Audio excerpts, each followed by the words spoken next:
விஜய் கட்சி ஆரம்பிச்சோன்னா தமிழறிவு மணியன் போன்றவர்கள்லாம் துண்டை போட்டாங்க. ஆனா விஜய் என்ன, விஜய் தான் யாரையுமே சேர்த்துக்க மாட்டாரு.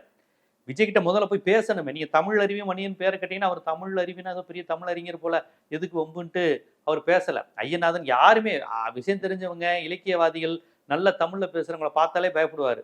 அவருக்கு இந்த துணை நடிகர்கள், நடிகைகள், நடிகர்கள் இவங்களோட வீட்டு ஃபங்க்ஷனுக்கு போறது தான் நேரம் காட்ட அரசியல் ரீதியா யார்ட்டையும் பேசவே அவர் தயாரா கிடையாது. ஸோ தமிழறிவு மணியன் அப்படிங்கிறப்ப ஆரம்பத்திலே வேணாங்க, ராசி இல்லைன்னு இருப்பாங்க. இவங்களாம் ராசி ஜோசியம் பார்க்கக்கூடியவங்க. ரஜினியை சொல்லி தோத்து போனாரு, வைகோவை சொல்லி தோத்து போனாரு, ஜி.கே. வாசனை சொல்லி தோத்து போனாரு, அண்ணாமலை தான் முதலமைச்சர்னு சொல்லி அவர் சொன்ன யாருமே வழங்கினது இல்லைங்க, யாருமே அரசியல ஜெயிச்சது இல்லைங்கன்னு சொல்லியிருப்பாங்க. இவர் ஜோசியக்கார் ராசியெல்லாம் பார்த்து அவர் வேணான்ட்டார். இப்ப நேரடியா விஜய் கட்சிக்கு போகாம வாசன் கட்சிக்கு வந்துட்டு நீங்க எப்படியாவது பிஜேபிக்கு வந்துருங்க, பிஜேபி கூட்டணிக்கு வந்துருங்கன்னு கூப்பிடுறாங்க.